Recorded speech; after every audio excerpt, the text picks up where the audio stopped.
देशवासियों, नमस्कार। आज मन की बात का 100वां एपिसोड है। मुझे आप सबकी हजारों चिट्ठियां मिली हैं, लाखों संदेश मिले हैं और मैंने कोशिश की है कि ज्यादा से ज्यादा चिट्ठियों को पढ़ पाऊं, संदेशों को जरा समझने की कोशिश करूं। आपके पत्र पढ़ते हुए कई बार मैं भावुक हुआ, भावनाओं से भर गया, भावनाओं में बह गया और खुद को फिर संभाल भी लिया। आपने मुझे मन की बात के 100वें एपिसोड पर बधाई दी है, लेकिन मैं सच्चे दिल से कहता हूं, दरअसल बधाई के पात्र तो आप सभी मन की बात के श्रोता हैं, हमारे देशवासी हैं। मन की बात कोटि कोटि भारतीयों के मन की बात है, उनकी भावनाओं का प्रकटीकरण है। साथियों, 3 अक्टूबर 2014 विजयादशमी का वो पर्व था और हम सब ने मिलकर विजय के दिन मन की बात की यात्रा शुरू की थी। विजयादशमी यानी बुराई पर अच्छाई की जीत का पर्व। मन की बात भी देशवासियों की अच्छाइयों का, सकारात्मकता का एक अनोखा पर्व बन गया है। एक ऐसा पर्व जो हर महीने आता है, जिसका इंतजार हम सभी को होता है। हम इसमें पॉजिटिविटी को सेलिब्रेट करते हैं, हम इसमें पीपल्स पार्टिसिपेशन को भी सेलिब्रेट करते हैं। कई बार यकीन नहीं होता कि मन की बात को इतने महीने और इतने साल गुजर गए। हर एपिसोड अपने आप में खास रहा। हर बार नए उदाहरणों की नवीनता, हर बार देशवासियों की नई सफलताओं का विस्तार। मन की बात में पूरे देश के कोने कोने से लोग जुड़े, हर आयु वर्ग के लोग जुड़े। बेटी बचाओ बेटी पढ़ाओ की बात हो, स्वच्छ भारत आंदोलन हो, खादी के प्रति प्रेम हो या प्रकृति की बात, आजादी का अमृत महोत्सव हो या फिर अमृत सरोवर की बात।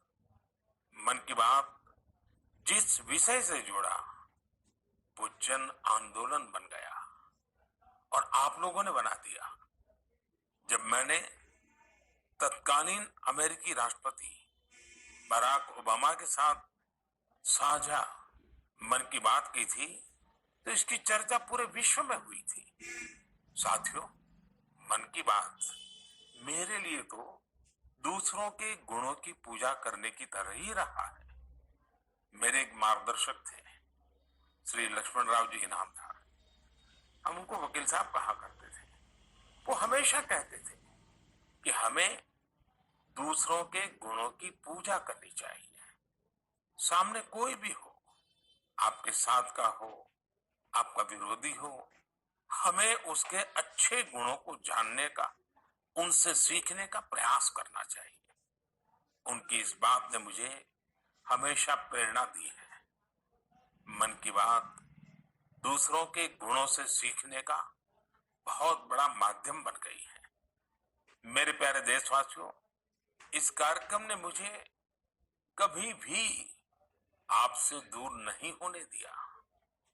मुझे याद है, जब मैं गुजरात का मुख्यमंत्री था तो वहां सामान्य जन से मिलना जुलना स्वाभाविक रूप से हो ही जाता था।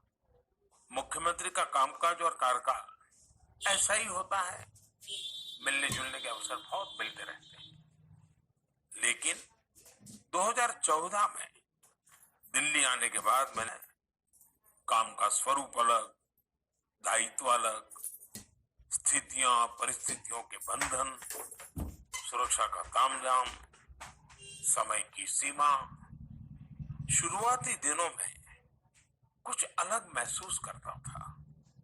खाली खाली सा महसूस करता था। 50 साल पहले मैंने अपना घर इसलिए नहीं छोड़ा था कि एक दिन अपने ही देश के लोगों से संपर्क ही मुश्किल हो जाएगा। जो देशवासी मेरा सब कुछ है, मैं उनसे ही कट करके जी नहीं सकता था। मन की बात ने मुझे इस चुनौती का समाधान दिया, सामान्य मानवी से जुड़ने का रास्ता दिया। पदभार और प्रोटोकॉल व्यवस्था तक ही सीमित रहा और जनभाव कोटि कोटि जनों के साथ मेरे भाव विश्व का अटूट अंग बन गया। हर महीने मैं देश के लोगों के हजारों संदेशों को पढ़ता हूं। हर महीने में देशवासियों के एक से एक अद्भुत स्वरूप के दर्शन करता हूं। मैं देशवासियों के तप त्याग की पराकाष्ठा को देखता हूं, महसूस करता हूं। मुझे लगता ही नहीं है कि मैं आपसे थोड़ा भी दूर हूं। मेरे लिए मन की बात ये एक कार्यक्रम नहीं है, मेरे लिए एक आस्था, पूजा, व्रत है। जैसे लोग ईश्वर की पूजा करने जाते हैं तो प्रसाद की थाल लाते हैं, मेरे लिए मन की बात ईश्वर रूपी जनता जनार्दन के चरणों में प्रसाद की थाल की तरह है। मन की बात मेरे मन की आध्यात्मिक यात्रा बन गया है। मन की बात स्व से समष्टि की यात्रा है। मन की बात अहम से वयम की यात्रा है। यह तो मैं नहीं तू ही इसकी संस्कार साधना है। अब कल्पना करिए, मेरा कोई देशवासी 40-40 साल से निर्जन पहाड़ी और बंजर जमीन पर पेड़ लगा रहा है।